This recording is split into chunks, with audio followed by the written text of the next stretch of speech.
Hello, and welcome, ladies and gentlemen, to the Supreme 7-Star Draft League Season 8 award ceremony. Long awaited, slightly overdue, but we're here to celebrate. Um, One of the most fun Supreme 7-Star Draft League seasons. They're all fun. What am I saying, dude? They're all fun. But this was another great season, and I am very thankful to this amazing community for pulling together another great season. Anyways, let's get started here. We're going to celebrate some of the most fun Pokemon and moments from this season and talk a little bit about every team. Do get cozied up. This may be a long one. I've got quite a few slides to run through with you today. But yeah, get snuggled up with a blanket, get some ice cream, maybe some din din. Turn the video on 1x2 speed if you need. But yeah, lock in, get ready. Here we go. Starting off, we are going to be looking at the standings, the regular season standings, highlighted by Mr. 8-0 Fletchhead claiming that number 1 seed. Very impressive stuff. I believe that is only the 4th time ever across 8 seasons that a team has gone 8-0. Season 4 Weka, and then Season 5 Jaden and Y-Stream. That was the last time it was done. So Fletchhead pulling it off here for the first time in 3 seasons. Pretty cool. I believe Fletch is also definitely the only coach who has gone 0-8 and 8-0. So pretty impressive there, collecting the Infinity Stones in terms of all different record types. Pretty nice. But plus 25 diff, pretty good. And then looking at the rest of our teams, Jaden, Haxon, Log round out our top 4. Barrett also 5-3. I guess actually Barrett, Frank, and Samish all 5-3, and then Y-Stream rounding us off at that 8th seed. Our playoff coaches, congrats to everyone for making playoffs. It's always an accomplishment, no matter if it's your first time or your 8th time. I think it should always be something you're proud of, regardless of how your postseason success was, as once you get to that one and done scenario, everything's a little different. All our other coaches as well, thank you for playing, putting up great seasons. Pretty interesting that we managed to accrue 6 3-5 coaches. That's pretty crazy. And then Ryan 1-7. Tim comes in last here at 0-8, our newest coach, and one of our most veteran coaches down there. So that's how it goes. This is the first season with strength of schedule officially as a stat, so it's pretty interesting to see here. Obviously, there is some correlation just with you winning games. That means the teams you lost or the teams you beat didn't win, so there is a little bit of correlation with lower strength of schedule, but it's still pretty interesting to see some discrepancies. As far as the playoff coaches go, Log and Samish look to have harder schedules, and then on the non-playoff coaches, Ryan and Tim, first ever 40 strength of schedule guys. Well, I guess I could go back retroactively and see. I wonder what the highest all time is. That'll be something I'm looking into. Duncan John with the weaker strength of schedules in the non-playoff teams, actually lower than some of the playoff teams. Intriguing. Other highlights here, just like looking here, Samish 3-game win streak to end up the season. It was insanely clutch. Bastion made a great run there with a 2-game win streak, trying to pull it off. Wisdom and Tony both kind of lost their way out with those late season losses. Definitely not our tightest playoff race that we've ever had, but there were definitely a lot of moving pieces in the end still. So yeah, yep. So sick regular season. Now we're gonna look at the kill leaders. Now we're gonna try and look at the kill leaders if my button would work. Now we're looking at the kill leaders highlighted by Mr. Terrapagos from Barrett's Dirtmouth. Dustox 8 games, 16 KOs, ranks atop the league this season. Pretty high KOs around the league this season on this high end. I feel like typically, this is just off vibes, but I feel like typically we have like 3 things over 12, and I mean, I guess we have 4. I don't know. I just feel like we have a little more than usual up here at the top, but Terrapagos is 16. Doesn't quite get to the regular season record of 17 set by Ystream's Terra Rhyperior, My Greninja, and Samkey's Season 2 Chien Pao. That is 17, is the all-time record, tied by those three. We're waiting for a day where that can be broken. Trapicos got close, and it really felt like Trapicos was going to break it, but the reason it didn't is because look at number 3. Barrett has Mega Pinsir at number 3. I don't think anyone's ever come close to having 2 Pokemon in the top 3, so that is quite the feat.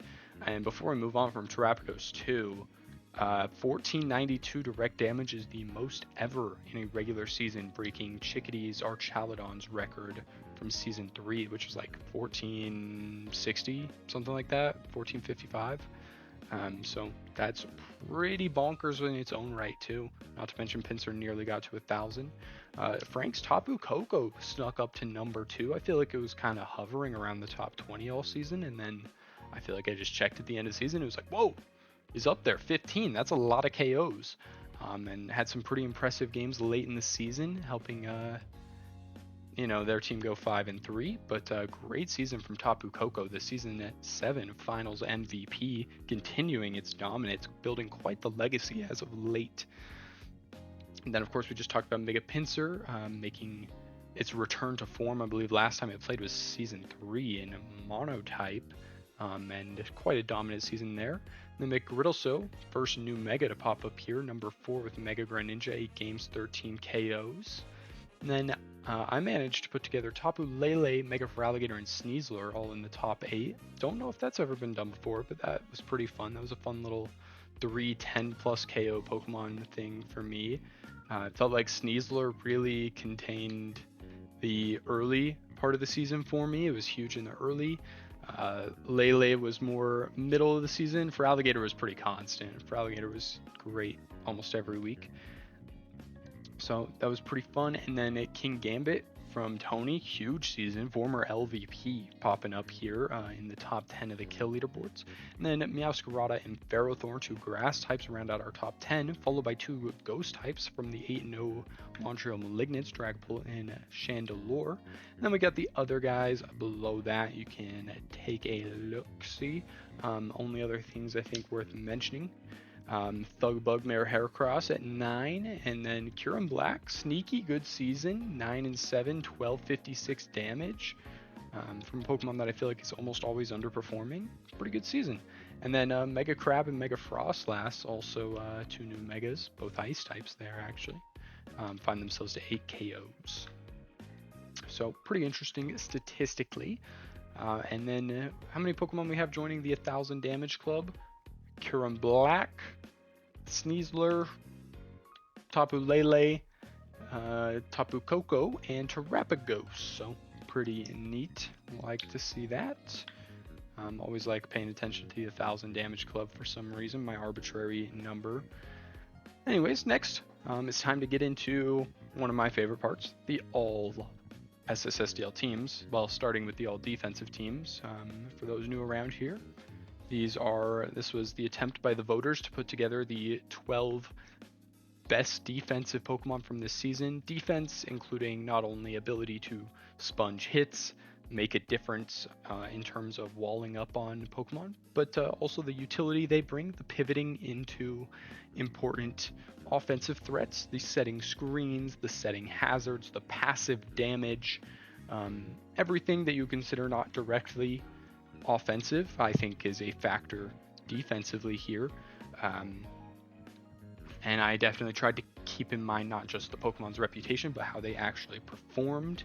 And as myself and the voting committee went back and watched all the games, these decisions were made, and it's definitely tough with 16 coaches now. This is the one thing where I'm like, I really wish we could go back to 14 coaches, because it is so hard to pick just 12 Pokemon for this and 18 Pokemon for all SSSDL, because I want to give everyone love, because everyone does have things worth giving love. And I do have a segment a little later that we'll get to where I will have that ability, but for these teams I do try and be objective and put what I think the best performers were, because I think it should be an honor. I've probably made this spiel before and you guys get it, but yeah.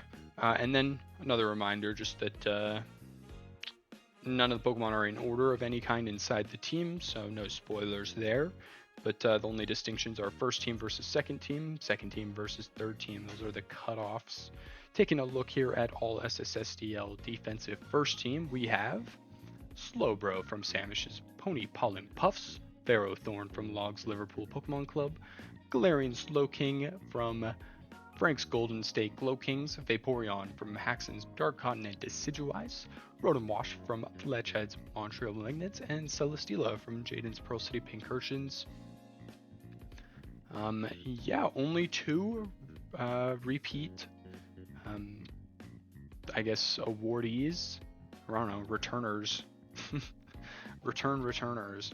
Slowbro, who is coming from, pull it up. Slowbro made it all defensive first team in season 6 when it was a part of the Regi Spice. It is making its second appearance here. Huge impact for Samish's team. A lot of games where Slowbro was just insanely impactful as being a pivot, being something that come in, take damage, deal pretty good damage as well. So Slowbro is very important, also a great pivoter, obviously the regenerator, you know what it does. Ferrothorn here slots in on the all-defensive first team. Kind of shocked at Ferrothorn's first time making an all-SSSDL team, but I believe it just hasn't been drafted very many times. I believe it was on sale draft board until last season. Maybe that's not true. I don't know. I think Ferroseed's been drafted like the same amount of times. But Ferrothorn put up a great season with the Liverpool Pokemon Club this season. Did the most passive damage of any Pokemon in the league this season. Found its way to 10 KOs and was an impactful part of that team's winning culture. 546 passive damage, 836 damage taken, 5 wins in all 8 games this season. So pretty nice. Galarian Slowking, you guys know what Glowking does, and as much as I was like trying to be a little stalwart this season and be like, nothing coasts here based off name value, they have to perform, Glowking did ultimately still deserve a spot, was the defensive linchpin on a playoff team, a 5-3 aptly named Golden State Glowking's team. And despite how much I hike up this thing's price, it still gets drafted every single season. Glowking took just shy of 1,000 damage and played in 7 games this season. Vaporeon from Haxon's Dark Continent Decidueyes put up a sneaky, fantastic season, if you ask me. Was in there and was also, I would categorize it as a defensive linchpin for the Dark Continent Decidueyes. Looking for its statistics.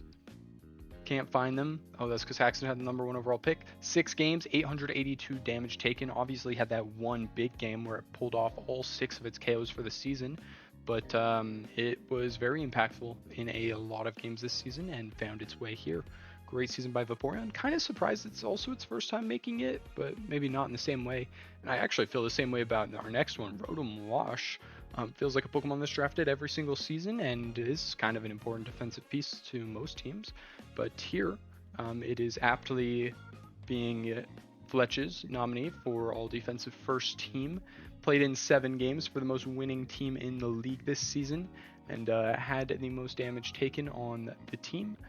Put up a great season as a pivot, as a good defensive typing that paired really well with a lot of other stuff on the team, like Chandeler's ground weakness and Scissor's fire weakness. Rotom was a great switch into things like that. And then we've got Celesteela, who was also extremely important to my team's success this season. Definitely could not have done any of the things with the Sneaslers or the Mega Feraligators if it weren't for Celesteela. And despite it having maybe lackluster stats in some people's eyes, with a 8 games, 1 KO, 5 deaths, 643 damage taken, 7 wins in 8 games, very impactful on the second ranked team. Winning very important in my rankings here. Celesteela was one of only 2 Pokemon that came to all 8 games for me this season and was insanely important. My team just did not have a lot of bulk, a lot of switch-ins to a lot of things, and Celesteela could really function as a lot of those. So shout out Big Steela.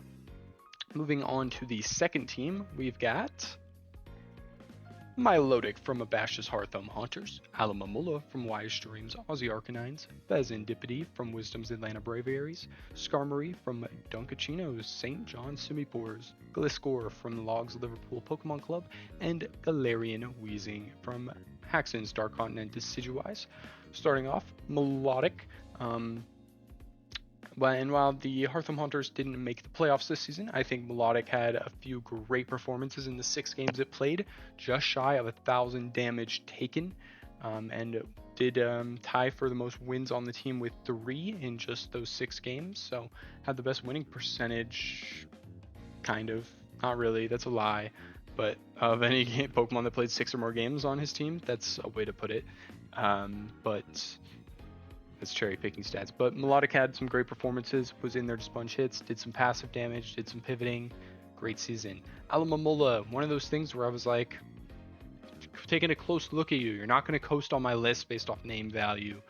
And Aloe didn't make first team, which it often does, but it does make its 4th appearance here. And I didn't even mention on first team, Glowking made its 6th appearance in 8 seasons, one season of which it wasn't even eligible to play in, which is kind of nuts. Anyways, Aloe making his 4th appearance here, probably the 2nd most of any Pokemon ever.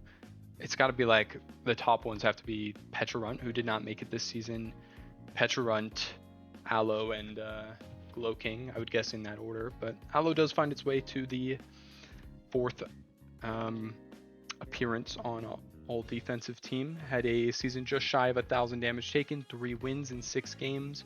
Was an important defensive piece for the Aussie Arcanines. Great pivoting, you know what Aloe does. I don't need to share too much there. Fezandipity, kind of a sleeper pick here where I wasn't kind of expecting to put it on the list, and then I was watching games and I was looking at stats and I was like, Fezandipity had a pretty great season.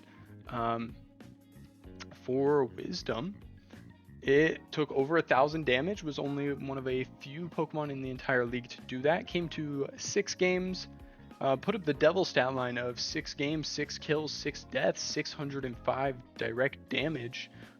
Pretty notable there. But Fez, great season overall. Skarmory had the 2nd most passive damage in the entire league this season, I do believe. Fact checking. Had the most. I lied about Ferrothorn earlier if I said it had the most. Skarmory had the most with 615 on Dunk's team. And while their team didn't make the playoffs either, I think Skarmory was one of the bright spots on that team, doing a lot of hazard work, was an important part of a few wins down the stretch. Gliscor and Ujiwis, the only teams to get 2 representatives on all defense this team, being Liverpool and Dark Continent. Gliscor, sleeper, good season as well. I feel like I was hearing bad PR out of Liverpool and maybe some other coaches. I don't remember. The Gliscor was like kind of mid, but I was watching the games. I was pleasantly surprised that Gliscor was in there putting in work, taking damage, setting hazards, pivoting, doing its thing. Gliscor looked like it had a pretty great season to me and to the voters. 7 games, 4 wins, 733 damage taken, and only 3 deaths in that time as well, so notable. And then Giwis makes it here also on Haxon's team.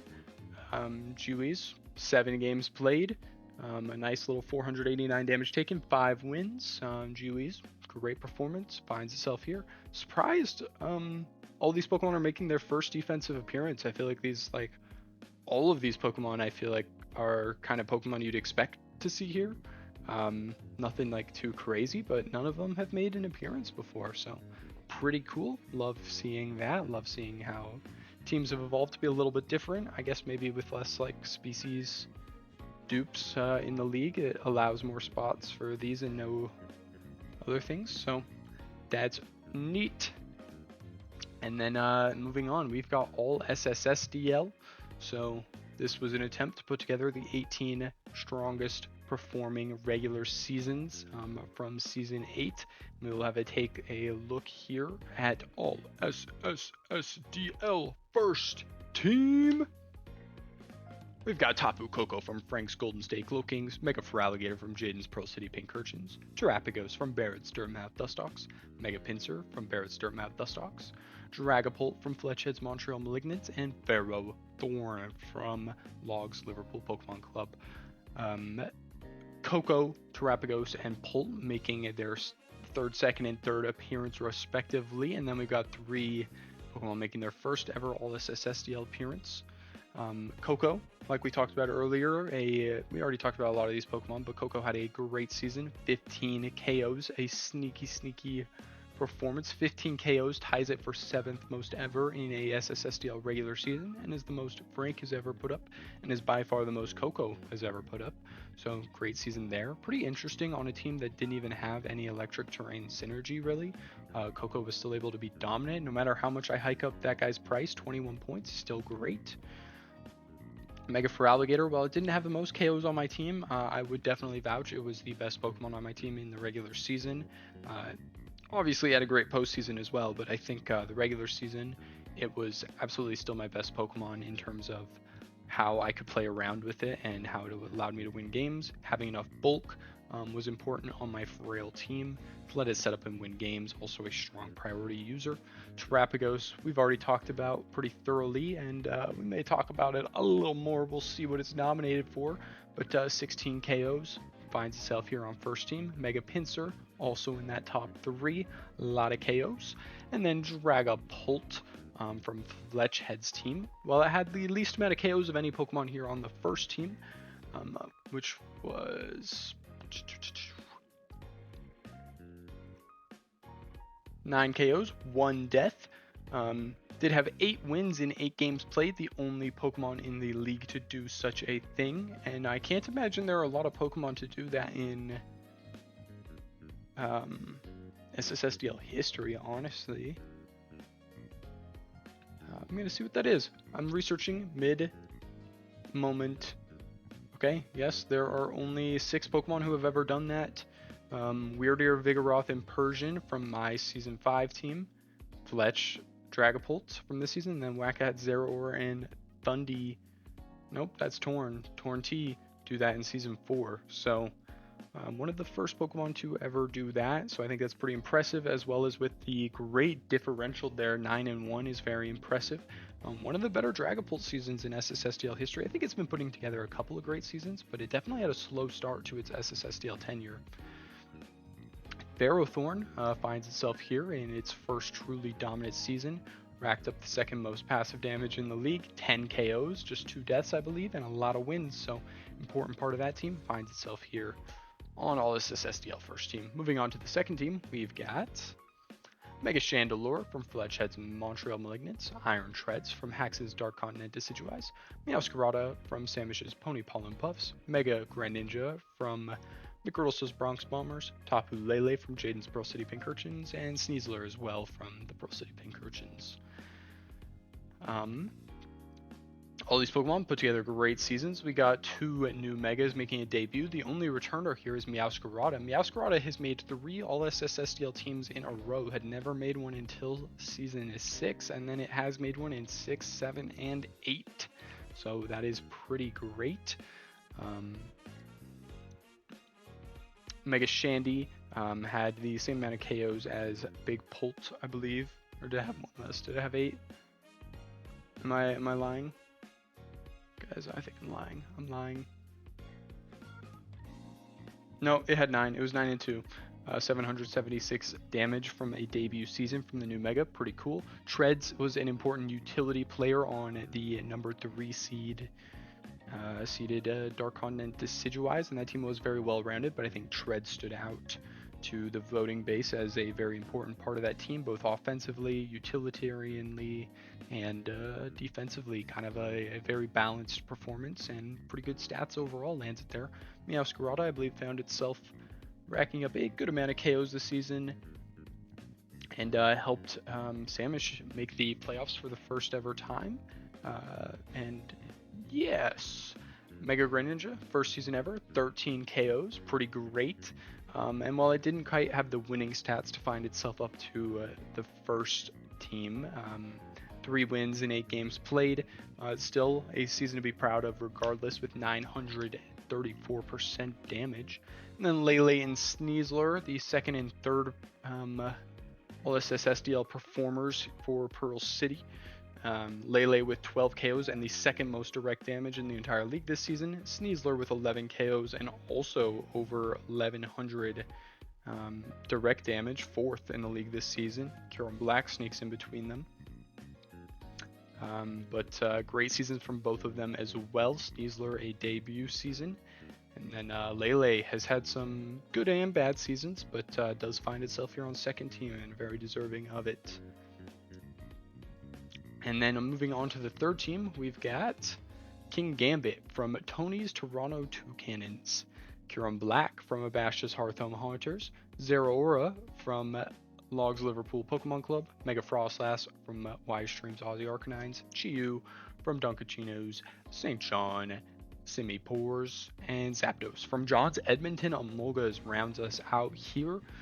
King Gambit found itself 7th in the league with KOs with 11. Did have a huge 6-piece in week 1, probably skewing it there, but it was, I think it was, maybe it was 5 in week 1. Don't remember. Nope, it was 6, 500% dealt in week 1. Huge big win there. But Gambit, very important part of Tony's team throughout the season and finds itself here. Kieran Black, we just mentioned, had the third most direct damage in the entire league this season and a sneaky good season. Zeraora also put together quite a nice season as a main offensive focal point for the Liverpool Pokemon Club with 9 KOs and just shy of 900% damage dealt. Saw it run a lot of different sets this season, I believe, special and physical. Mega Frostlass is the Aussie Arcanine representative to make all this SSDL this season. 8 KOs, just shy of 700% damage, 4 wins in 8 games played. Pretty good stuff there. Also, the only other new Mega to make it. And then Chiyu making its 4th appearance on All SSDL. Quietly kind of surprised by that one. I feel like Chiyu's always kind of good. And I guess it was an MVP candidate last season, and I remember a couple of other good seasons, so I guess that's how you get to 4. 1 plus 2 plus 3 plus 4 plus 1 plus 1 plus 1 is actually the way to do that. But taking a look at Chiyu's stats, I feel like Chiyu's stats actually didn't jump off the paper to me at first. I can't find it. Oh, I found it. 9 KOs, 5 deaths, 900% direct damage, played in 7 games. What is insane is the only game it did not come to was against me, and I think I had one of the most fire week teams in SSSDL history, so pretty interesting. But regardless, Chiyu, great season, and the thing that stood out to me was actually the nomination forms when I asked people to nominate Pokemon and let me know other Pokemon, they had trouble with around the season. A lot of people said Chiyu. There was not that many people submitted them. No, we had like 10. I could stop being moody. But I think we had 3 or 4 people mention Chiyu in that, and that's not even including me, who was like shitting bricks the whole time when I was prepping against it. So Chiyu, great season, deserving here of third team. And then Zapdos, quietly a pretty nice season there for John, offensively, defensively. Had a couple great moments early in the season, and then was just consistently doing things throughout the season. 7 games, 7 KOs, 5 deaths, 941 damage taken, and then 859 direct damage dealt as well. So that round, and that's its 2nd appearance. I don't know when the last time it made it was. Feels like it had to have been quite a while ago. And I will check because I want to know now. I guess it's actually going to be like season 1. Nope. Oh, it is. It made all SSDL first team in season 1. Man, it has been a long time. Don't remember that, but that's crazy. So Zapdos making its return after 7 seasons. Pretty neat. But yeah, that is all our all SSDL teams. Congratulations to all the Pokemon who made it. It is a grand achievement, even if you only had 1. And if you didn't, strive for it next season. And of course, I think it's worth mentioning in the awards as well, how making it, not making it doesn't always qualify with how well you played or how well your team played. There's a little bit of statistical bias towards teams who filter their KOs in one place or filter their damage taken to one Pokemon, when that's not always necessarily even the best way to win. So I wouldn't really stress it, but you got to find a balance of having fun and winning and all that good stuff. So appreciate you guys, even if you didn't have someone make one of the teams this season. Just shoot for next season, right? I believe. Anyways, now we get to look into the individual awards, starting with a new one, I guess like a replacement one. We've got the debut Mega of the Year, candidates being Mega Greninja from McGriddle's Bronx Bombers, Mega Feraligatr from Jaden's Pearl City Pink Urchins, and Mega Chandelure from Fletch Head's Montreal Malignants. All three of these Pokemon made all SSSDL appearances this season. Greninja 8 games, 13 KOs, 6 deaths. Mega Feraligatr 7 games, 11 KOs, 3 deaths.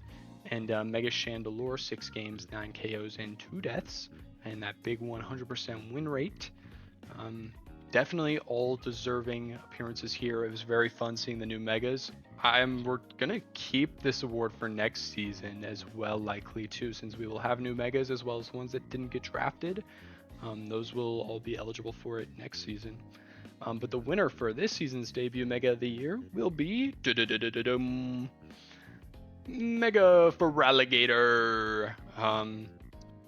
Mega Feraligatr definitely has some PR from the off season.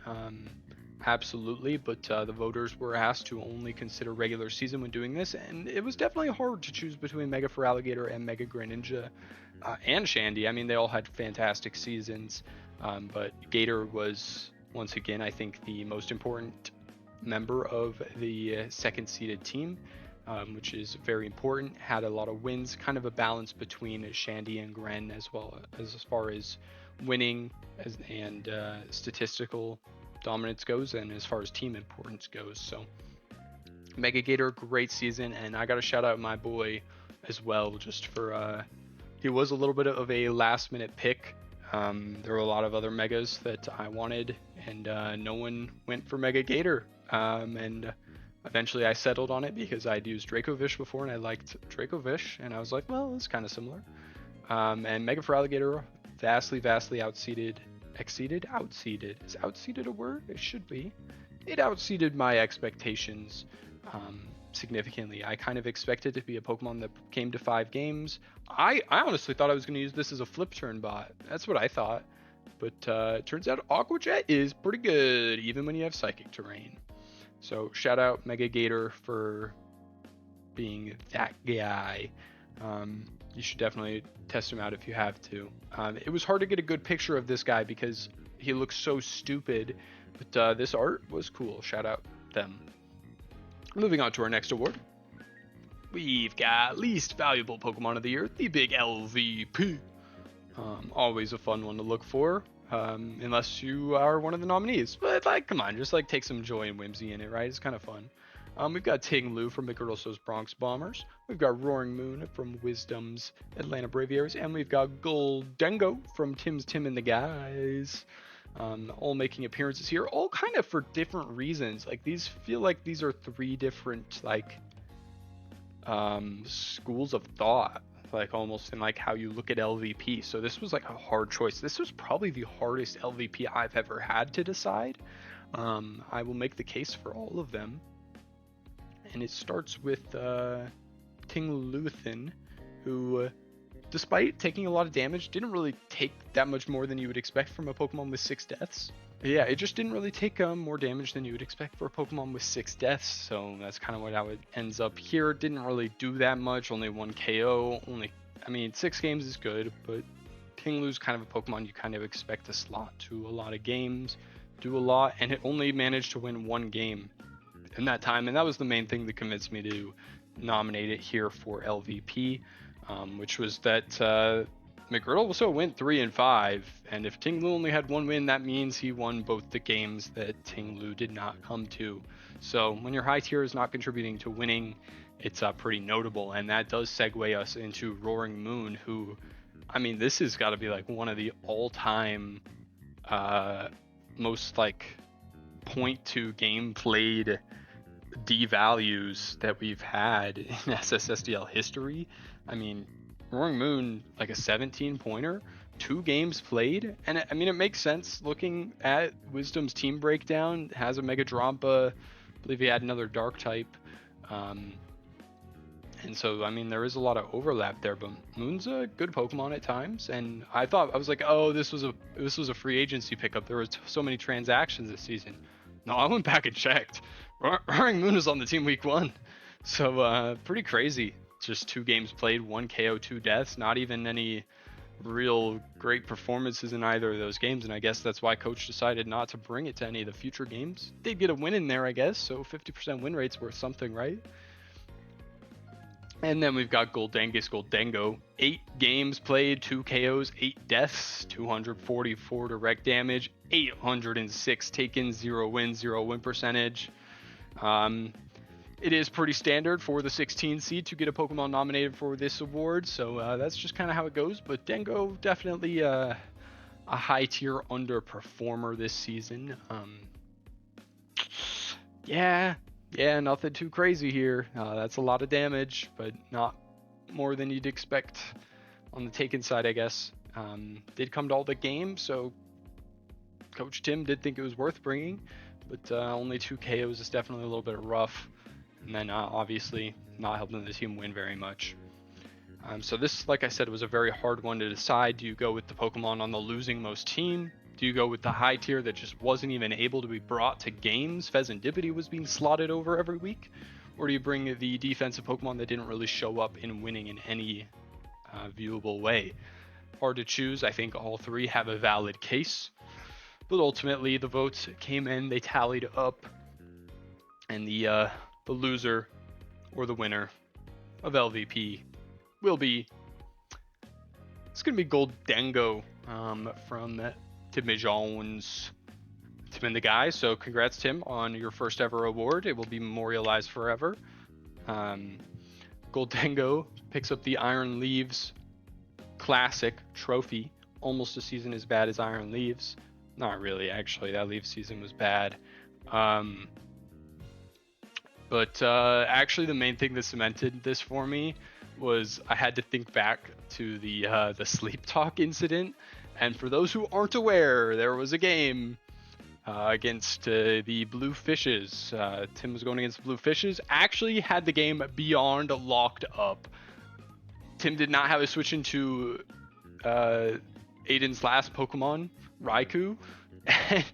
And it was actually disgusting as Raikou pulled off like a 6-0 reverse sweep. And it absolutely should not have. It had Life Orb. All Tim needed to do was a little bit of chip to it. Tim did not put Shadow Ball on the Goldengo set because he accidentally put Sleep Talk, which is even funnier considering Sleep Talk is likely the most useless move Goldengo could possibly have, disproportionately useless to what Goldengo does because of gold is gold, obviously. It is very hard to put Goldengo to sleep. It's, so it's immune to all status moves, so that takes the spores and the sleep powders out of the equation. It's a ghost type, it's immune to Relic Song. I don't even know any other way you could fall asleep. I don't even think it can use rest on itself. I don't know how that guy works, but disproportionately ass slot there, and basically cost him the game in that spot. Could have got his first ever SSSDL win, but alas, he clicked Nasty Plot twice instead, and then just let Raikou sweep him. So pretty funny moment. I will remember that one fondly, personally, because I thought it was funny. So Goldengo, very deserving loser this season. Shout out. And of course, shout out to Frank for the LVP artwork. Every time I see it, just makes me happier. It's the gift that keeps on giving. LVP really is. That's what LVP is for. Next, we've got the fan favorite. Kind of like the antithesis to LVP in a way. I guess it's like a triangle: MVP, LVP, and fan favorite. Fan favorite, we got some good nominees this season. We got Simipour from Dunkachino's Blue Fishes. Not the Blue Fishes, the St. John Simipours, man. This is the whole team. He's the team, Simipour. Oh no, I'm getting canceled in the comments. This is ridiculous. And then we've got Mega Pinsir from Barrett's Dirtmouth Dustox. Oh man, we're getting tired already. This is rough. And then we've got Mega Heracross making back-to-back appearances here for Tony's Toronto Toucannon team in the fan favorite poll. So that's pretty cool. Obviously, the stats don't really matter for this one. This one was purely based on everyone's submissions: 3 points for their first place, second place for their second place, and 1 point for their third place. And I will show a full tally here at the end. But we've got 2 big bug mega Pokemon who I think are like always kind of like facing off, and that's pretty cool. And then we got a mascot pick, so that's always pretty fun as well. But y'all know Thug Bug, y'all know Mega Pinsir had Aura this season, and Simipour be Simipour in 4 games played. 4 games played. Yeah. So they're on their edge of the seats, and it was a somewhat close vote between a second and third, but not first. First, hands down, was Mega Pinsir, bringing home the fan favorite award to Dirtmouth. And I gotta say, pretty fun that Mega Pinsir going to Dirtmouth, the Hollow Knight kind of looking guy right there. Anyone made that connection? I don't know, but I just made it just now, so kind of fun. But bringing home the fan favorite award, Mega Heracross will not be winning it in back-to-back seasons. See you next season, Thugathy Bugathy. Goodbye. But yeah, shout out Mega Pinsir. Very fun season. Our next award. Oh, I lied. Here are the votes. Mega Pinsir won it pretty hands down. Simipour and Heracross actually tied for third, one ahead of John's Mega Crabominable. Any other notable votes? I don't know. If any of your Pokemon are in here, that's kind of cool. Mega Victory Bell, I kind of thought would have more. Shout out Belly Bolt. You're my goat. I'll tell you my third place vote was for Bronzong there at the bottom, because I thought Suicide Watch Bronzong for the early part of the season was really, really funny. That was very memorable to me. So shout out Big Bronze. And then next award. Heat of the Year! Mega Pinsir, you're back! You just won, you can't be back. He's back! We've got Mega Pinsir from week 3 with a no mega moment, where it was inverse a Weavile, Log's Weavile. I believe I was in call with Barrett and Log. They were on the deafen mode. Log thought he had the guaranteed KO, was feeling great, and Barrett just stayed in and did not mega evolve.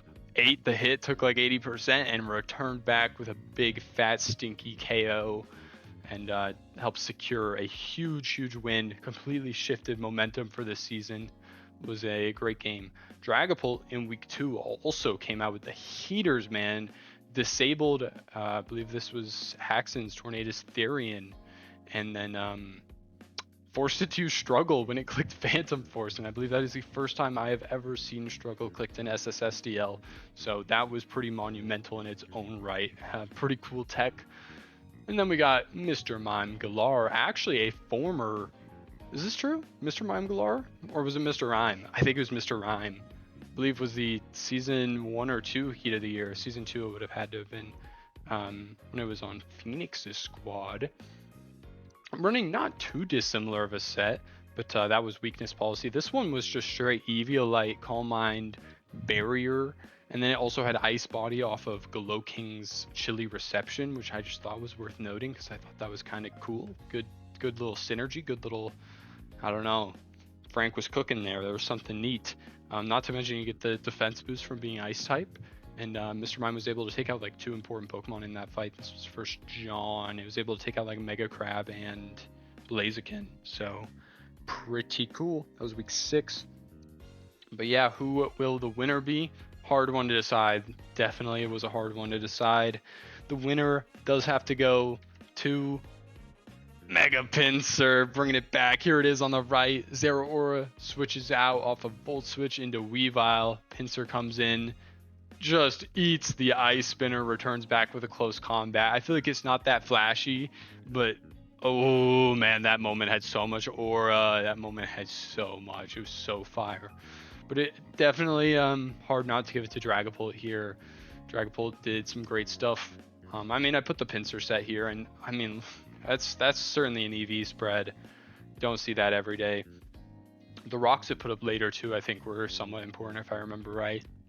I don't remember that well though. Yeah, Mega Pinsir, back-to-back awards, kinda crazy. What are they cooking over there in Dartmouth? Yeah, definitely absolutely well deserved. Barrett put on a great performance that game overall, but in terms of heat, in terms of just good coaching, and Mega Pincer was the antithesis of that. Antithesis? I don't know if that's the right word I'm looking for. The feature of that with this no Mega. Like this, I feel like other Heat of the Year winners, it's been off of a really cool set that they've expected to see happen. But this one's a little different because it's just, I think, raw creativity in the moment. Or maybe it was pre-planned, I don't know. But still cool, regardless. Nonetheless, it was an awesome moment. Definitely a highlight this season, absolutely. Next, we've got most improved Pokemon of the season. We've got Ferrothorn from Logs. Liverpool Pokemon Club, Terrapagos from Barrett's Dirtmouth Dustox, Tapu Lele from Jaden's Pearl City Pink Urchins, all making deserving nomination appearances here. Ferrothorn taking that jump, 8 games, 10 KOs, 4 deaths, jumping up from the last time it was used, Season 6, 3 games, 1 KO, 2 deaths, did have 3 wins though. But just not a lot of usage there from a pretty high tier Pokemon. Terrapagos taking a huge jump up from its last performance of LVP to an all SSDL first team appearance here. Going from the last time it was used was 7 games, 1 KO, 7 deaths, 2 wins. Yikes. And it was the LVP winner that season, I believe. Which is probably how it ends up being so cheap here this season. And then Tapu Lele, last time it was used by Haxon, I believe, in Season 6. 5 games, 1 KO, 1 death, 5 wins though. 5 wins though. Kind of the same as Ferrothorn there, but was being used, but just like wasn't doing anything, I guess. And then this season obviously jumps up to 12 KOs. All these Pokemon were all SSDL. Pharaoh and Terap being first team, Lele on the second, but there can only be one winner. Who made the biggest jump? We're giving it to Terrapagos. Hard to argue anything more than jumping from LVP up into, MVP conversations, kill leader in the league, all SSDL first team, most damage ever in a season. I mean, Terrapagos put together a hell of a resume this season, and it's coming off of straight LVP. I don't know if we will ever see a better single season jump than what just occurred between those two Terrapagos seasons. So pretty crazy. And then I do have a little look here at Terrapagos' overall history, and it was still moving enough for me to be like, yeah, absolutely, because the only other strong season Terrapagos had was in Monotype, which is a little bit of a cheese fest, right? Come on, Terrapagos is kind of doing its thing, and even then, it still had 6 deaths in the regular season, only 750 damage. Yeah, so it was a part of Ystream's team in season 2 that did win the championship. I believe it was a pickup mid-season, or was it a drop mid-season? I actually don't know if it was on the team when they won. I can't remember. I think it was. It would have had to have been, or else it would be a free agent here. But just wasn't that memorable in that season, and then season 4 wasn't really that crazy either. 3 and 5, it's been on kind of a bad streak since season 3. Out of what I would say is a pretty generationally great Pokemon. And then Barrett did get it on pretty heavy discount off of that LVP performance of 7 games, 1 death, 7 deaths. What did I say? 7 games, 1 KO, 7 deaths. And then obviously took that huge jump. So I think cumulatively, Terrapagos kind of had a rough career, but jumping up into all-time great single season talks is just pretty improvable. Pretty improve-worthy, pretty improveful. That's my new word for that. Next award, we got Rookie of the Year. We did not count Legends ZA Megas for this award, as they fit in their own little niche since there were so many of them. And our nominees for this season: Hitmonlee from Wisdom's Atlanta Braveberries, Marowak Alola from Frank's Golden State Cloakings, and Sneasler from Jaden's Pearl City Pink Urchins. Some may say there was some rigging with Sneasler. Sneasler had been banned from the league for 7 seasons coming into this one. Had some character concerns, but Sneasler did write in a full letter of apology to the league for the heinous things that it has done. Went on an apology tour and was allowed back in SSSDL this season, particularly, and did take ownership with a Dire Claw nerf as well. So that was pretty important as to why we allowed Sneasler. And so yes, it was a much higher tier than these other two Pokemon, and so that probably does stick out a little bit. But you never know. There's always low tier Pokemon that put up great seasons. There's always high tier Pokemon that put up bad seasons, and never really knew it was going to happen from the beginning. But all three of these Pokemon did put up pretty solid seasons, especially comparatively to how many games they played. Marowak was really strong early, had a slower middle and late of the season. Hitmonlee had some great middle of the season games, was impactful in a couple different wins. Sneasler played in all 8, 11 KOs over 1100 damage. The winner of Rookie of Season 8 is going to be Sneasler. Definitely was the most voted one coming into this season. Definitely felt pretty good, but I wasn't even necessarily confident because it felt like there was a lot of stuff to do on my team, and I mean, it did end up being that way as well, right? Like, Sneasler was very, very important early in the season. I think it picked up like 8 KOs in the first 2 or 3 games, and then so obviously only got 3 in the rest of the season. And then Sneasler wasn't, even able to play a lot in the postseason for me. Found out it had a lot of very, very bad matchups, but was a great Pokemon overall this season. Had a couple of huge performances. I believe it made like 3 or 4 Team of the Weeks in a row, just in terms of putting up 4 or 5 KOs. And then it had a Heat of the Week set with a Flame Orb Fling set into Ariados that wasn't able to win the game, but still absolutely stood out as a highlight from this season. So big sneeze. Excited to see what this Pokemon does in the future of SSSDL. Now that he has apologized for all his wrongdoings, we have welcomed you with big eyes and warm hearts here in SSSDL. Especially after what you've done for my team. Our next award, we've got the Defensive Pokemon of the Year. We've got our nominees of Ferrothorn from Log's Liverpool Pokemon Club, Vaporeon from Haxon's Dark Continent Decidueye, and Rotom Wash from Fletchhead's Montreal Malignants. All 3 of these Pokemon put together fantastic seasons and do equate for a little different schools of thought as far as defense. Ferrothorn more in the hazards and passive damage camp, Vaporeon more in the damage soaking camp, and Rotom Wash as the important defensive piece on the best team in the league. Those are kind of their cases, but only one can win. They all had great cases, and I do want to honorable mention Slowbro here from Samish's team. Was a very hard 4 to cut. It was a very hard 4 to cut. It was definitely going back and forth a few times, and definitely went back and forth a few times as far as who to win this award. Felt pretty close to me.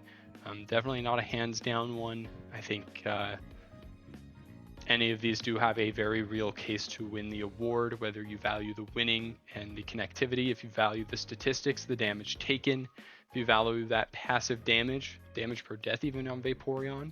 But when you zoom out, look at the big picture, I think ultimately this one does come down to Ferrothorn bringing it home, the Depoy locking it up. Defensive Pokemon of the season. Ferrothorn, very important to the success there in Liverpool this season. Huge amounts of passive damage, and then I think overall just pretty great mixed stats, as well as just like the games I watched. It was just like very important, just absolutely shutting down the opponent, hazard stacking, like absolutely did everything you'd expect Ferrothorn to do, and it hasn't really done that before. But this was the season for it, especially when you like threw a little rain synergy on the team. Sheesh, that's setting your guys up for success. So Logan accomplished that, and Ferrothorn accomplished being the defensive Pokemon of the year. Glowking did not win it. A poison type did not win it. Oh my goodness, and it wasn't even Aloe. So this is probably like the first time in forever it hasn't been a water or poison type, honestly. I'm going to check now. Let's see, for awards.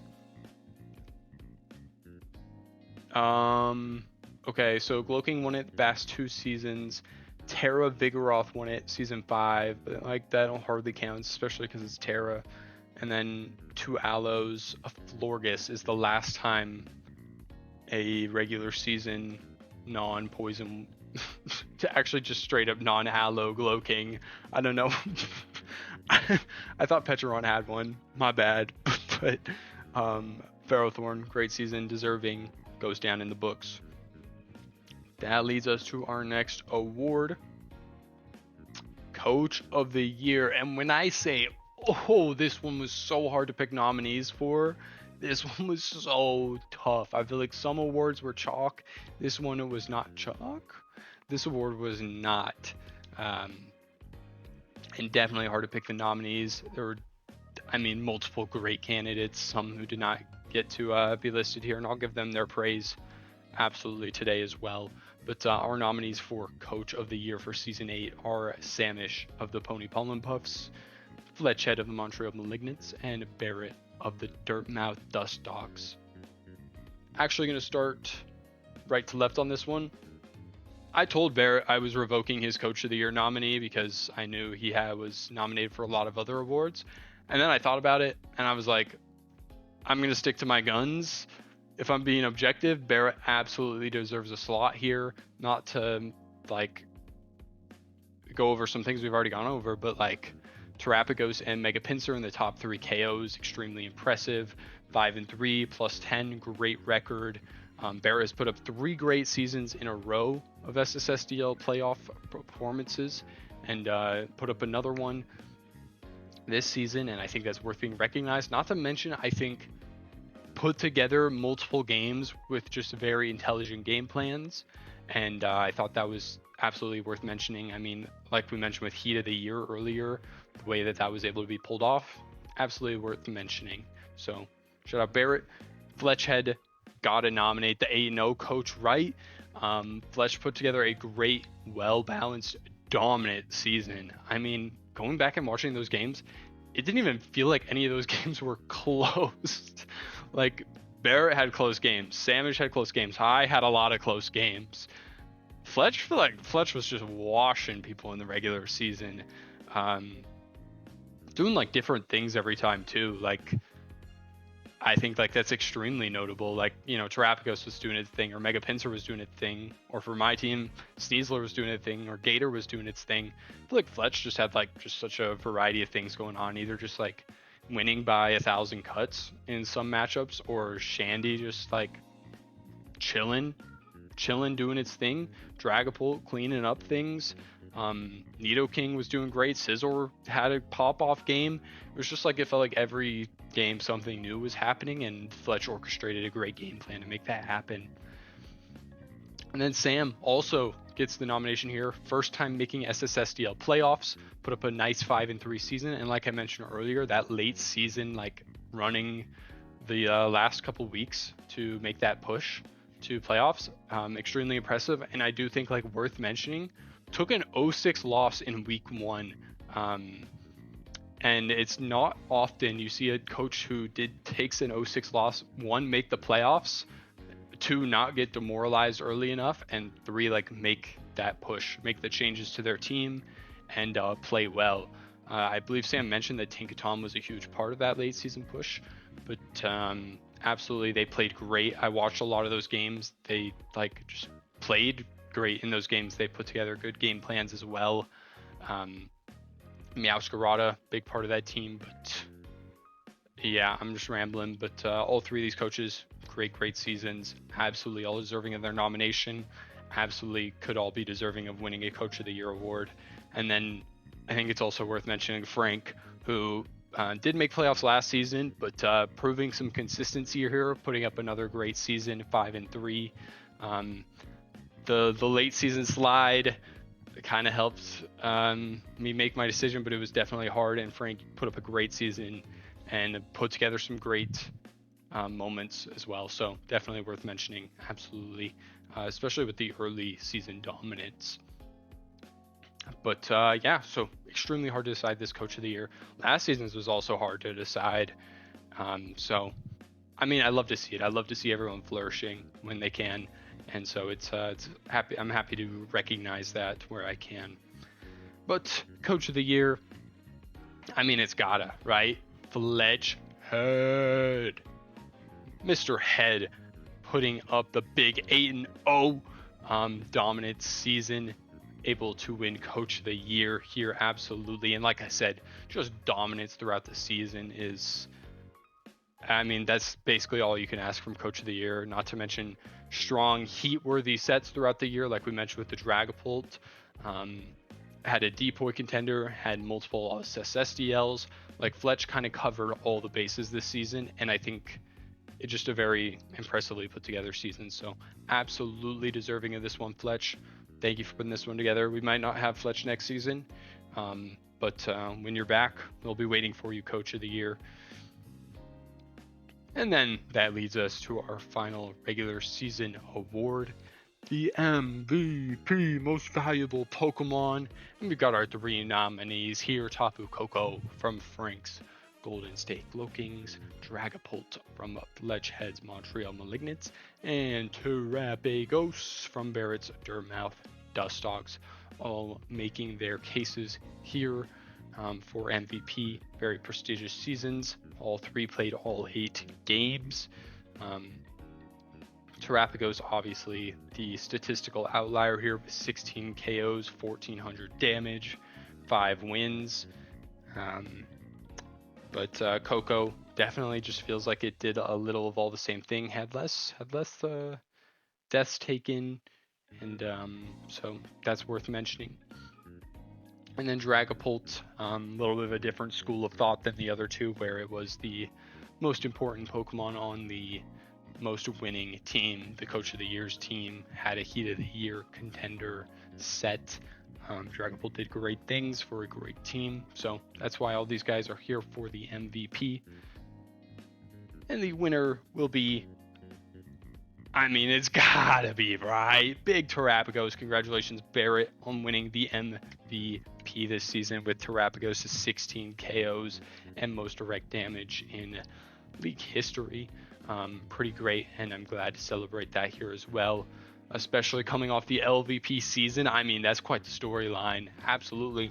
And I don't even feel like I've seen it, and maybe I've even partaked in it before. I don't think I do too much, but some people, they really do try and kill feed their Pokemon, and Barrett, not one of those people. 2, definitely wasn't really doing that this season. Terapagos organically got there, and if Barrett wanted to, likely could have broken the regular season kill record, but opted to play safer. And regardless, Terapagos was absolutely the MVP this season.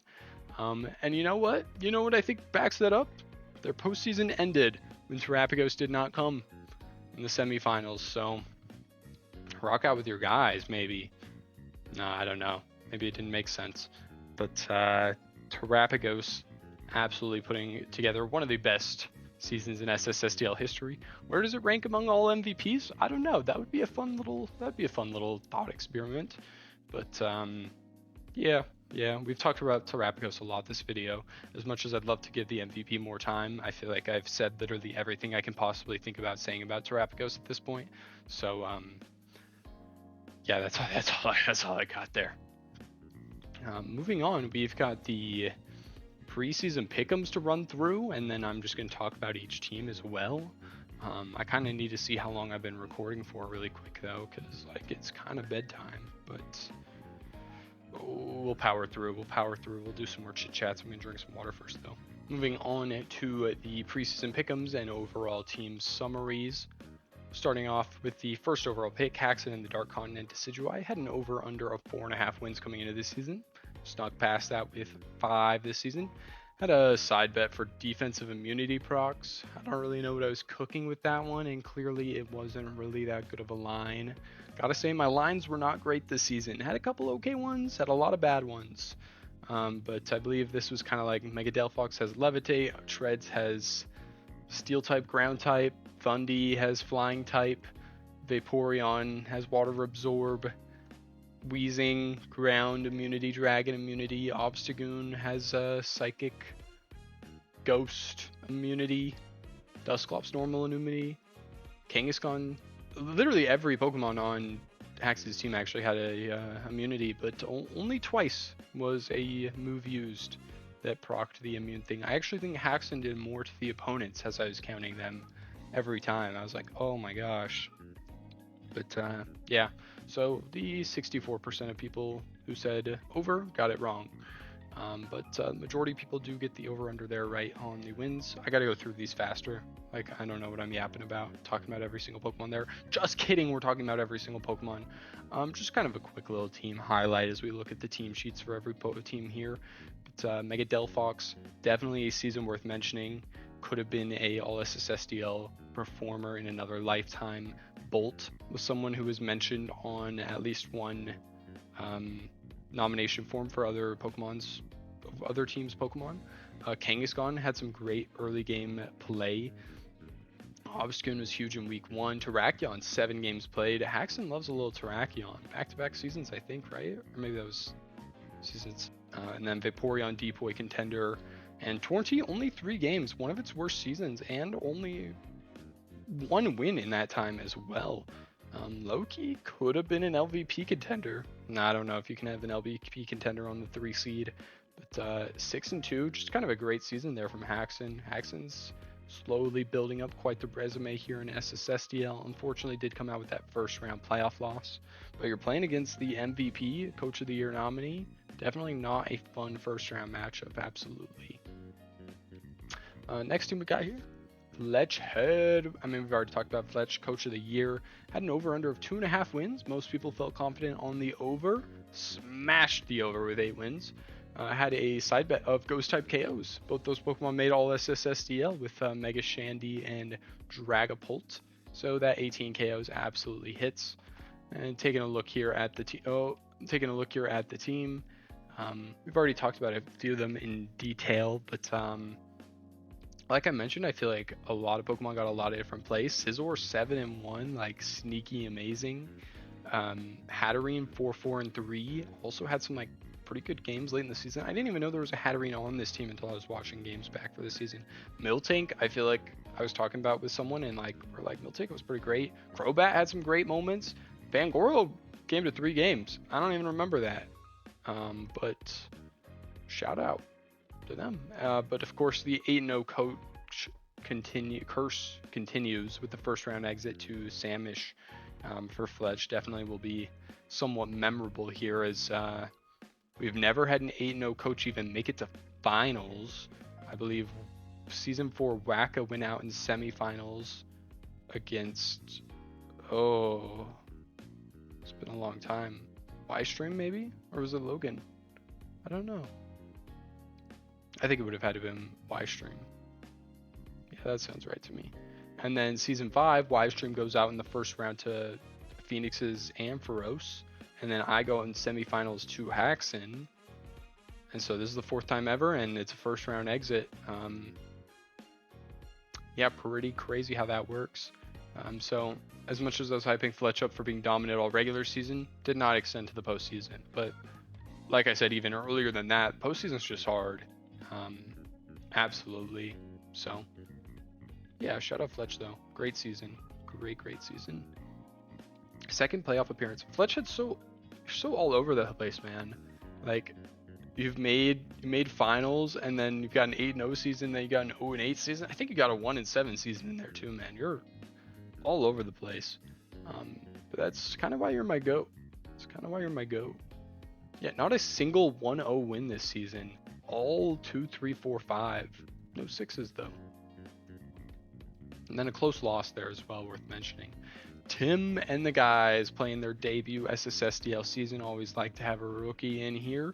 2.5 wins is the default line. Unfortunately, did come up shy with that 0, but we had some believers. 57.1% of people did vote for the over. Had the side bet on the Darmg direct damage.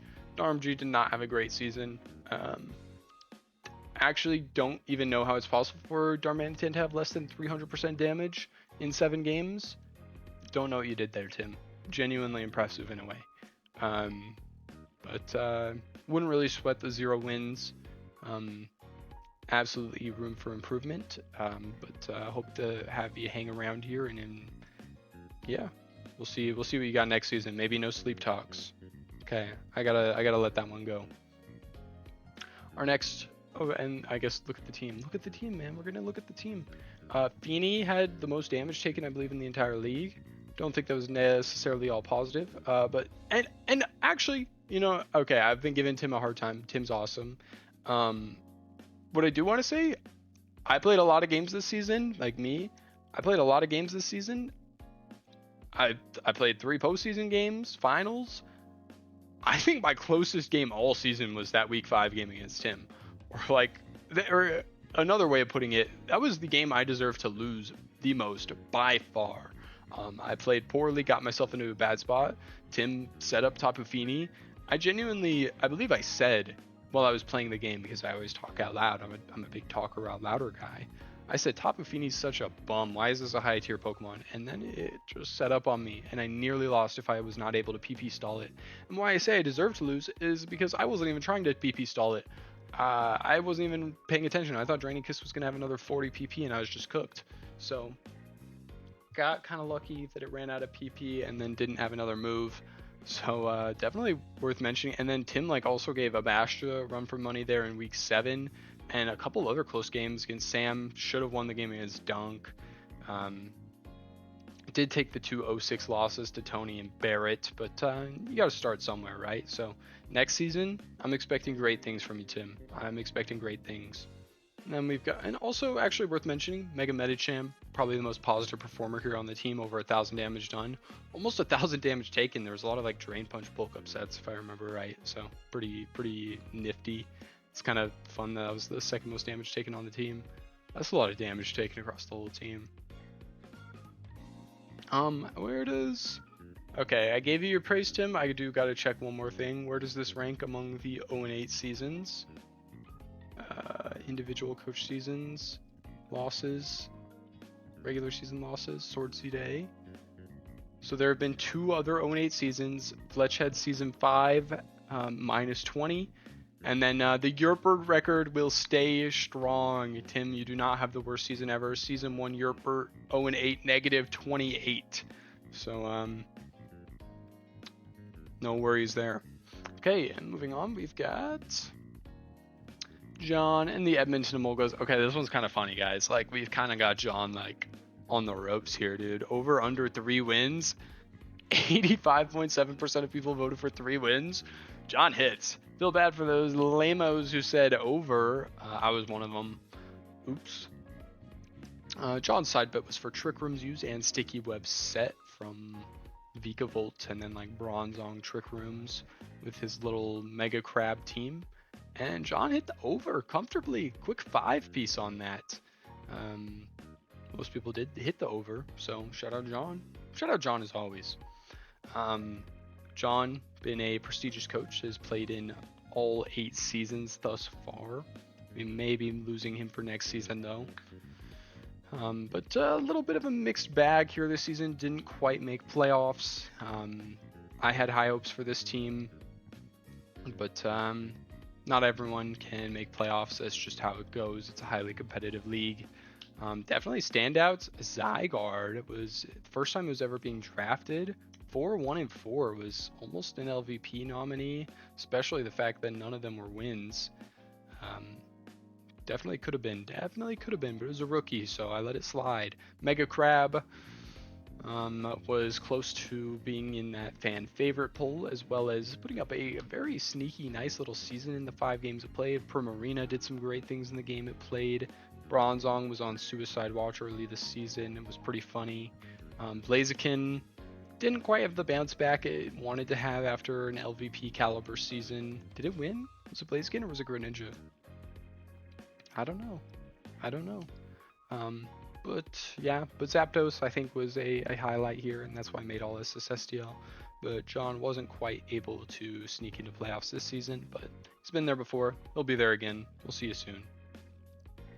And we got Tony Two Toes, Tony Two Films, as you may know him, Toronto Two Cannons.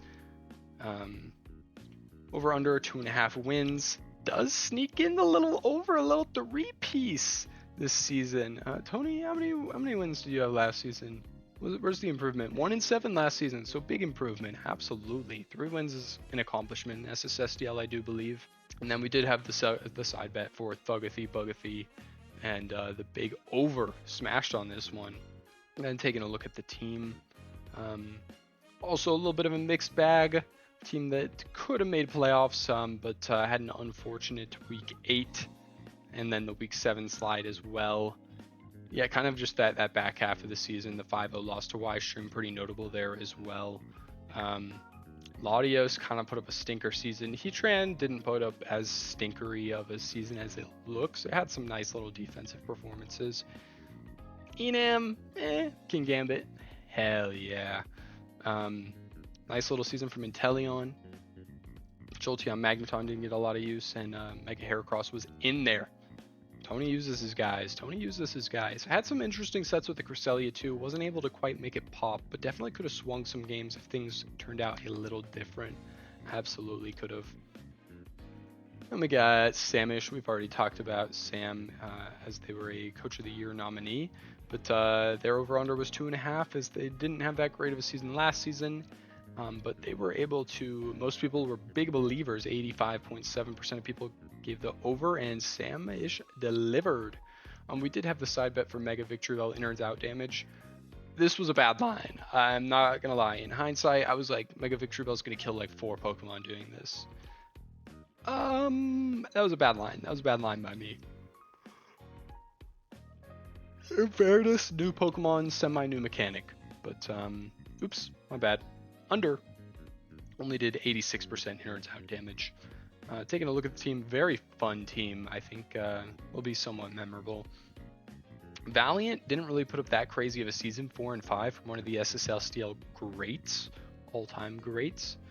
Mega Victory Bell, big 6 games. Shout out to Sam for bringing Mega Victory Bell to 6 games. Slowbro, like I mentioned, put up a great season. Over 1,000 damage taken in just 5 games. Pretty crazy.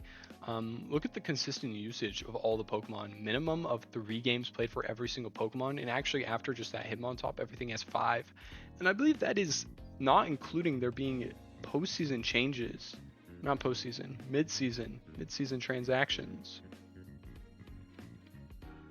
Yes, this is true. This is what I would say if I could find it. Yeah, Darkrai and Furfuru dropped in week 2 for Meowscarada. So Meowscarada came to the last 6 games, and evidently things changed after that. So and then a big semifinals run as well. Not even making their first ever playoff appearance, and then also snagging a game off the 1 seed. Huge. And then honestly, like, worth mentioning that Sam probably deserved to make finals. And that was pretty crazy pull off by Wise late in that game. But great season by Sam. Could have been a finals worthy season. Would have loved to see what the Belly Bowl rematch would have been after I had the 6-0 win versus them in the week 1. How that would have changed in a finals rematch. I mean, the dynamic's completely different, right? So would have been pretty interesting. But a great season nonetheless, a very balanced season. Love what I saw out of Sam's team this season and performance-wise. Next team, we got McGriddleso and the Bronx Bombers. Didn't quite hit the over with just the 3 wins this season. The side bet of Dark-type moves used, kind of insane. This didn't hit the over to me. Just like conceptually, I don't even like know how it's possible.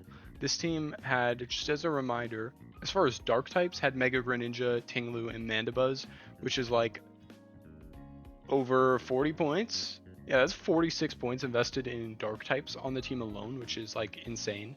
Granted, like Mandibuzz isn't clicking that many, Tinglu isn't clicking that many. Mega Greninja clicked Dark Pulse once this season, and it was in week 8. That's kind of insane to me. Not to mention, Mega Gallade has dark coverage, Petrarunt has Parting Shot and Nasty Plot, which is where the majority of these dark moves came from. Cyclozar has knockoff. And then, like, I mean, like, Torterra probably has some, but, like, not super worth mentioning. But kind of just surprised didn't hit the over there. Taking a look at the team, probably would have been easier to describe, like, while I was looking at it here. But Mega Greninja highlighted the team with the 13 KOs.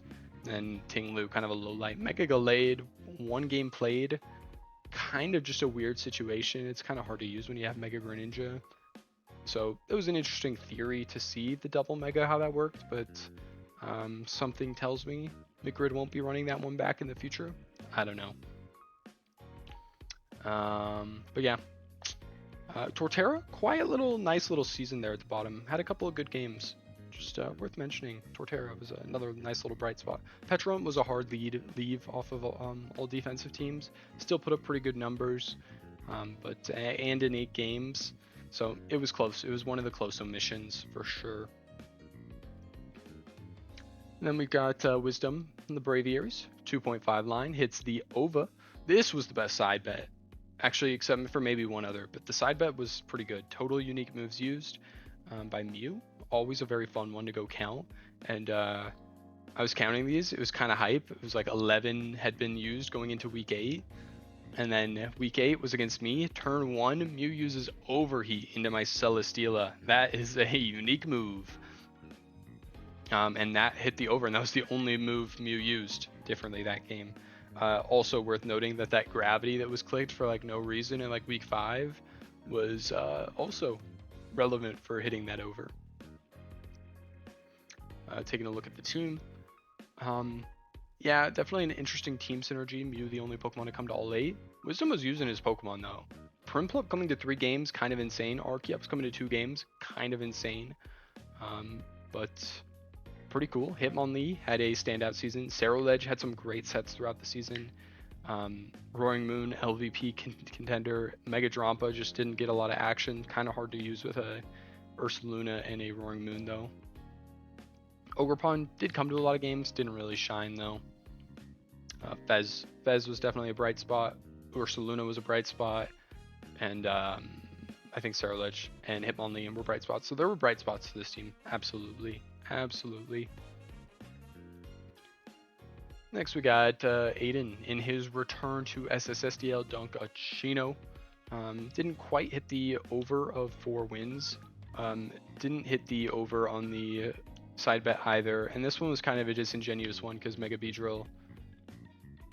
This line was 18.5. That can't be right. I think the line was 8.5. I think I typoed that. There's no way it was 18.5. But an under regardless. It was only 2 Meganium. Mega Beedrill got dropped in like week 2, but I'm still counting this one. Something worth saying. Aiden just kind of crazy games. I didn't watch that week 8 game against Tony until I was here reviewing games for awards and such. That Shiyu thing, that has to be like the single most insane. No, that's not true. I don't know. Maybe like Ryan losing to Mew that one time. That was pretty bad. And honestly, Samish's semifinals loss, pretty bad as far as RNG. But Shiyu got like 3 flinches in a row to win that game with Dark Pulse. Kind of ridiculous. Not to mention winning the game against Tim probably shouldn't have happened. The game against Ryan probably shouldn't have happened either. Aiden put together the ultimate troll season, honestly. Raikou, big 6-0 win that one time. Shiyu put on a lot of pressure. Mega Meganium didn't get to quite see shine as much as we wanted. Pampor came and won. Yeah.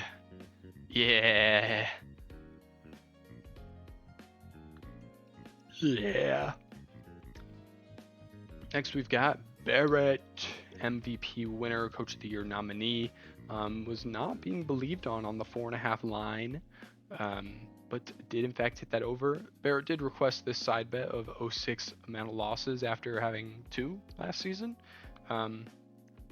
Big under this season, did not get 6-0'd. Let's go. I mean, I've already talked about this team pretty extensively. I'm not talking about Terapagos or Mega Pinsir anymore. But definitely worth mentioning some of the other guys on this team. Ironmoth gave me a lot of trouble.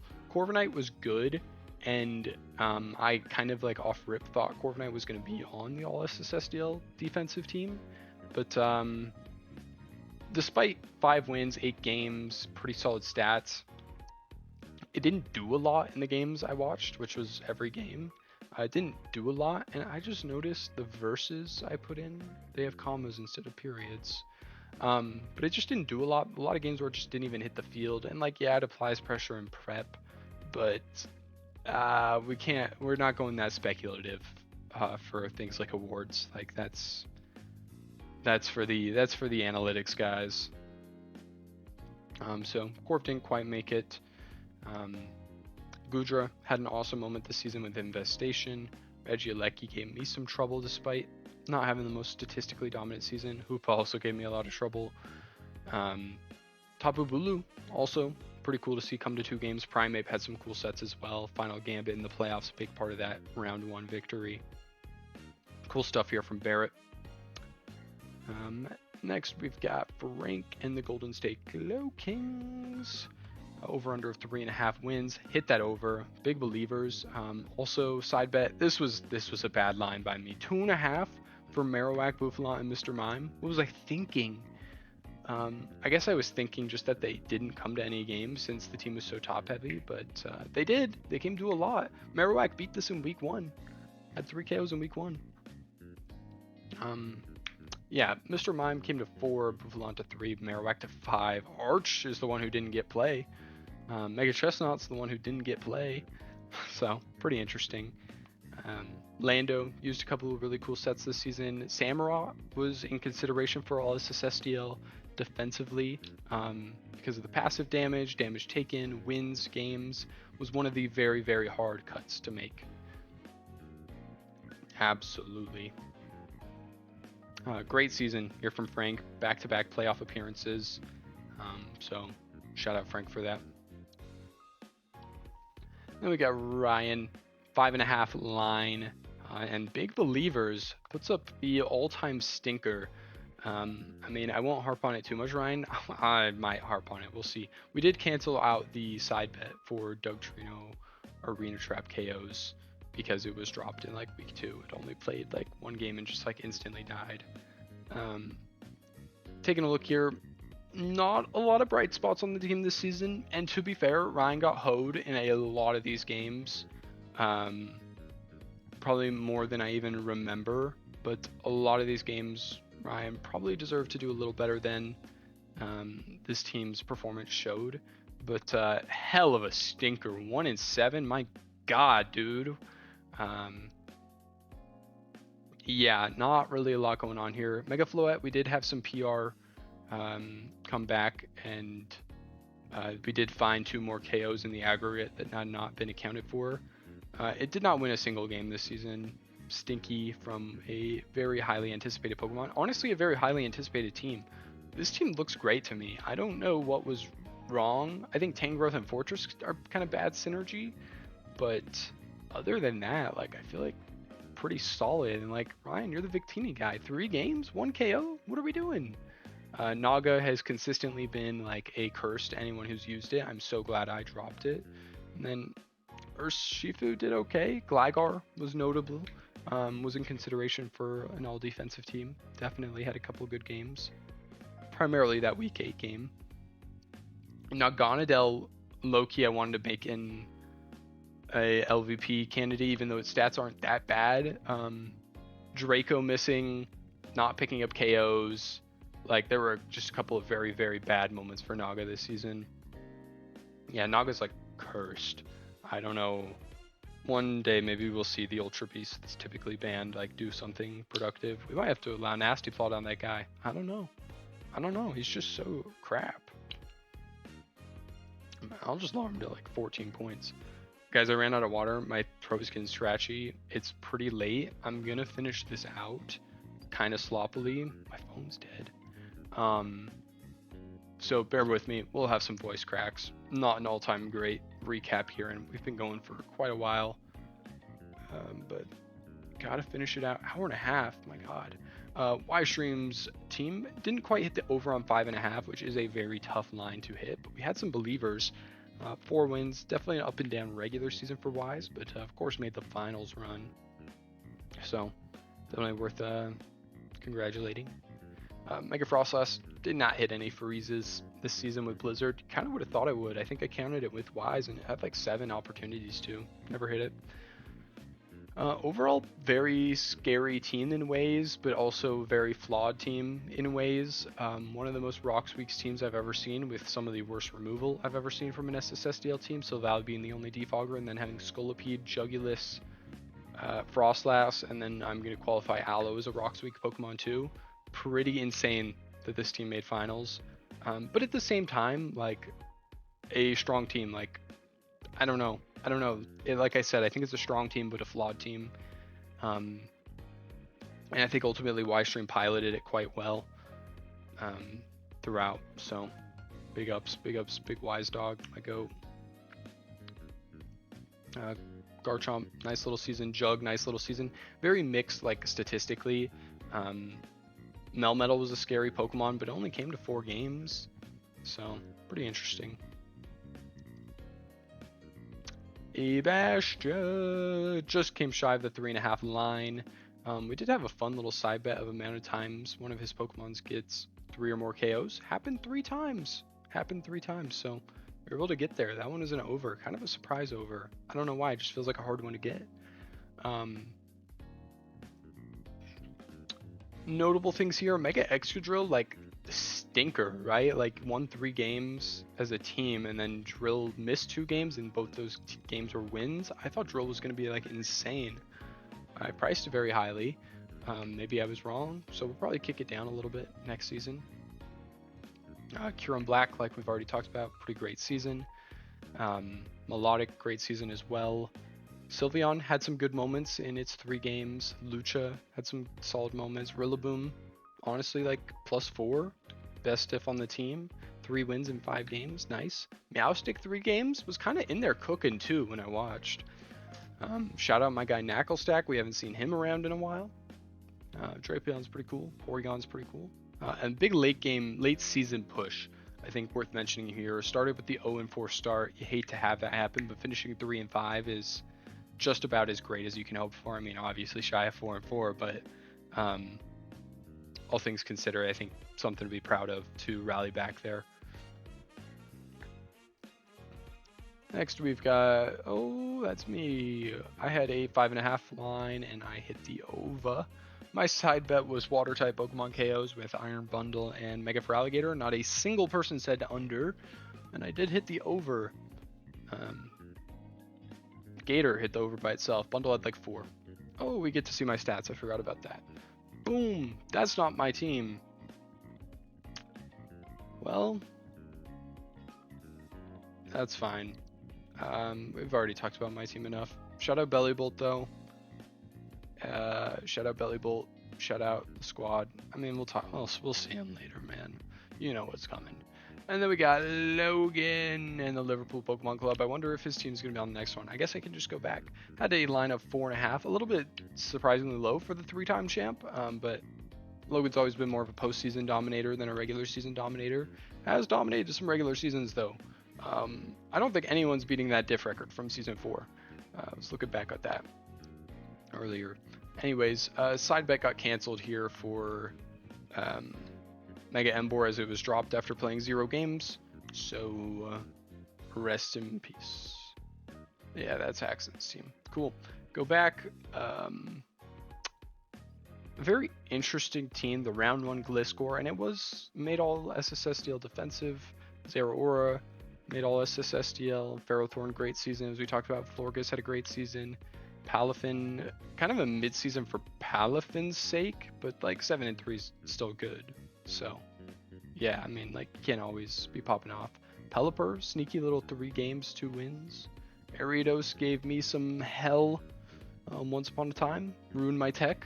Whatever. Logan was the only person to beat me this season, so who's the real champ? Who's the real champ? That's what we're saying. And then Logan did take his first ever playoff loss in SSSDL. A couple seasons where he didn't make playoffs, but had never lost a single one. Had won 9 straight for 3 straight championships. And Ystream took him down behind some pretty crazy RNG. We won't lie, but that's just how it goes. The official SSSDL stance is that there's no such thing as RNG. It is just your Pokemon performed well, and they're just a dog. And they're clutch, and Hallow was clutch against his former team. Yeah, we already talked about that. We don't. As far as the individual Pokemon, we went with a lot of the new Megas, the debuts. They all hit the under. Delphox was the closest, 7 kills to the 8.5. Funnily enough, most people voted for the over on all 3 of these. Drill and Mega Floette really underperformed, statistically at least. No, just in general as well. Funnily enough, most people voted for the under on Mega Pinsir's lower line of 5.5, and of course they like tripled that. So this was the best line though. I love setting the parlay line. Somehow they're always close. Glow King plus Chestnut plus Tapu Koko had to get 17.5 KOs. They got 18. Now this is kind of crazy considering Koko got 15. Koko had to do it all by himself, man. Chestnut and Glow King were not helping that much. I think Glow King had 1 and Chestnut had 2. That's how you get there, so big over. Still got a few more things to run through. Man of Pokemon with 10 or more KOs. We did hit the over. Most people were right. Amount of 6-0s on the season. I believe we had 2 in week 1, so we hit the over very, very early. Had 4 total. New playoff teams. We had 3 coaches who did not make it last season. Fletchhead, Haxon, and Samish. And we got... oh, the predictions. No one even got a single nominee. You get 1 point for a nominee, 3 points for a winner, and I'm just realizing Slowpro wasn't a nominee. I think at one point it was, so oops. Is there someone else who's supposed to be in there? No, I don't think so. Logan correctly guessed Ferrothorn for Depoy, so that's cool. No one got anywhere close to MVP. I mean, looking at these votes, it's kind of funny. Mega Beedrill dropped in week 2. Mega Floette got multiple votes, was bad. Or Shifu got multiple votes, was bad. Not bad, but not great. Palafin had 3 votes. Melmetal had 1. Sneasler and Bundle from my team both had 1. Iron Moth, kind of a fun little pick there. Depoy, any interesting picks here? John Zapdos, that's my guess.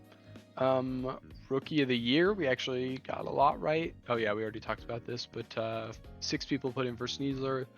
Logan, Bastion, Samke, Jaden, Samish, Haxon all correctly got it. And then Frank did vote for his Alolan Marowak, which was a nominee. So 1 point for a nominee, 3 points for getting it right. Zygarde, I'm selling this. Gotta think that was Sean. Simipour, gotta think that was Dunk. Never know though.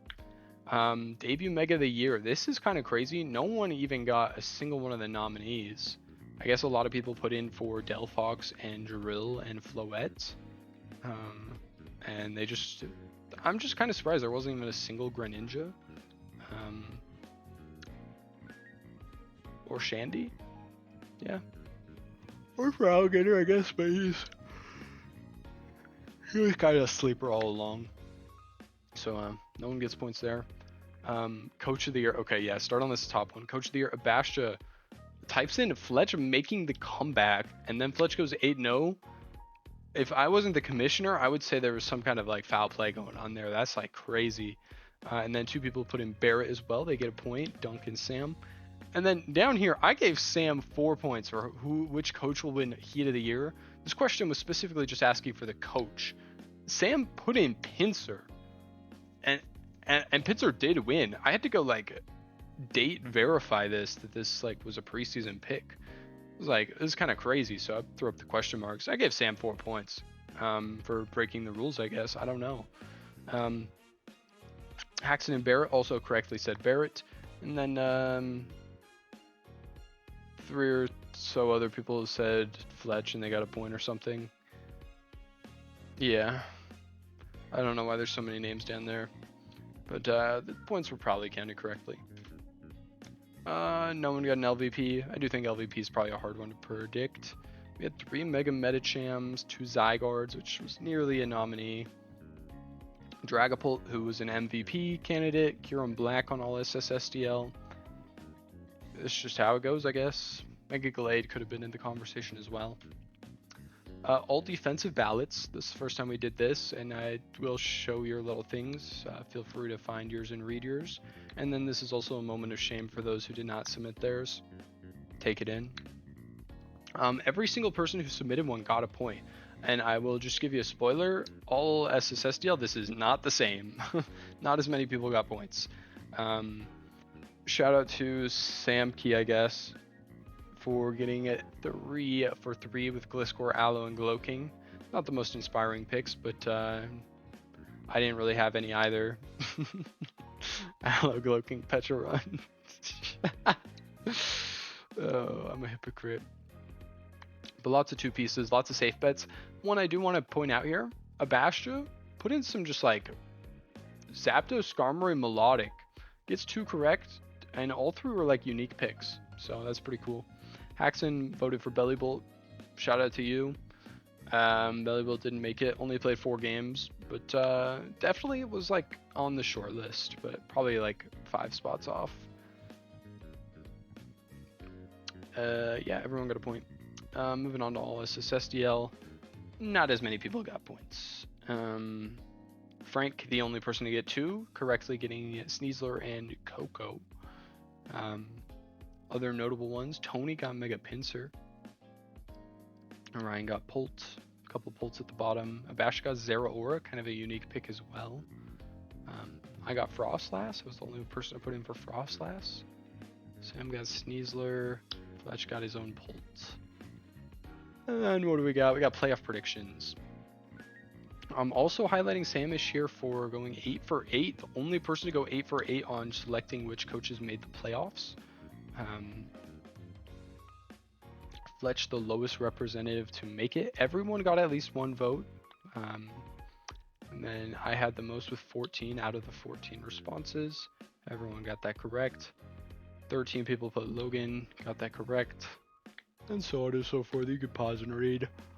I'm running out of gas. I won't lie. Oh, this has got to be my worst one yet.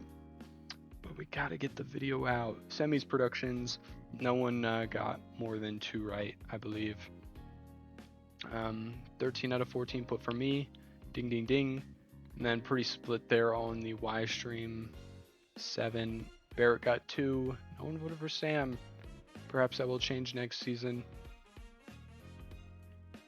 And then finals predictions, me versus Wise. And we were the 2 most voted before. Nope, I lied. That's Ryan is 5. I can't read. Wise had 3. I had 7. Neat. Kind of just fun seeing the random other people who get votes as well.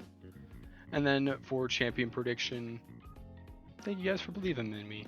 Appreciate it. It means a lot. It inspires me. Had to back it up. It's been a long time since I was in the champ spot. Yes. Frank had a nice little 3 votes. Kind of fun to see. Had Y stream 1. 1 person would have got it right. Who is it? I don't know.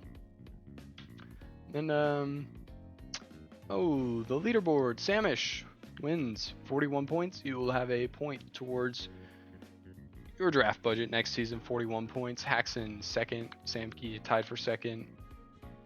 Log just a point behind them as well. Yes. Guys, All-Star game coming soon. It'll be Samish versus Barrett. When it happens, it happens. They will play a 9 versus 9 custom game with all of the best performing Pokemon from this season. We'll have them do a snake draft. And yeah, those are always kind of fun. So look forward to that. And then I think kind of the last thing I have here, we've got the little champion celebration. I did tell myself I would not post it or give myself the role until I made the video. So I've made the video, at least for now. I mean, I have to go through and edit it and then post it, but I've recorded it, and that's the hardest part. Actually, the slideshow's the hardest part. This was like 70 slides. Every season I just think of more stuff I want to add. But yeah, so proud to have won SSSDL this season. Means a lot to me. Means more than I can put into words at this moment, but definitely the highlight of the last couple months for me. This was a very special team to me. All of my team members were very important to me. Even Serena had some big moments every once in a while. But shout out Celesteela for always being there for me. Mega Gator for being clutch. Bellybolt for just like inspiring the squad. Really set the tone for the season. Lele being a sneaky, amazing Pokemon bundle, doing his thing. Bisharp, good finals performance. Don Fan, always being willing to put down his stats for the team. And Sneasler for apologizing for his misdeeds and coming in and helping win a chip 1-for-1 this season's played. Him and for Alligator. I've used Celestial a lot. This is my first time winning with it. I have made finals with it before, but it was pretty cool to see that. As far as like legacy goes, Tapu Lele, second time winning finals, won in season 2 with Wise, wins against Wise this time. I don't think Bundle did win final season 4 with Logan, so it's now a 2-time champ as well. And then I think that's it. Does Donphan have one? Dang, we have played so much SSSDL, guys. I used to just like remember what teams had every single Pokemon every single season. Now it's getting kind of hard to remember. Like I'm like, Sam had a Donphan once, and that's all I can remember. Maybe Ryan had it once. Maybe, I don't know. Wait, I could just remember the champion teams. Whoa. Wasn't on a season 1, 2, or 3 team. Season 4, Logan. The Bundle Victini Hallow team, I don't think it was there. Season 5 wasn't eligible. Season 6, Logan team with Golurk and Arctovish and Iron Valiant and other things. Didn't win. With Donphan, at least, I don't think. Was Great Tusk on that team? It's kind of Donphan-esque. Season 7. Nah.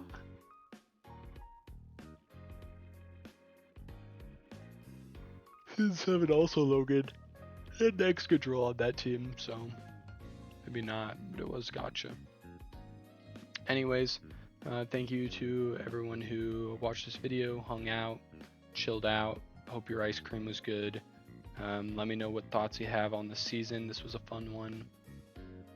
And thanks for playing SSSDL as always. I can't emphasize how important this league, this community, the competition, the companionship, the friendship, the silly moments, the serious moments, the beefing with Sam Key moments, the rage baiting in silly draft league moments, the fun finals moments, the being in call, seeing the live watch party from Toronto. They mean an incredible amount to me, more than I can put into words in a 2-hour long Pokemon Awards video. So I will leave it there, but genuinely love you guys, genuinely appreciate you, and I look forward to the next SSSDL seasons. I have no intentions of stopping anytime soon. I do know we have some people who are dropping off next season, and that's okay. Things change with time, and lives change. Busy times come, busy times go. Always a spot for you guys. SSSDL is on to its future steps. But thank you guys for watching the awards ceremony. As always, this has been an insane ramble sesh. I really hope you watched in 1.3 times speed or something. TikTok, hold down for double speed or something. But yeah, thanks guys. Have a good night. I'm going to bed. Me.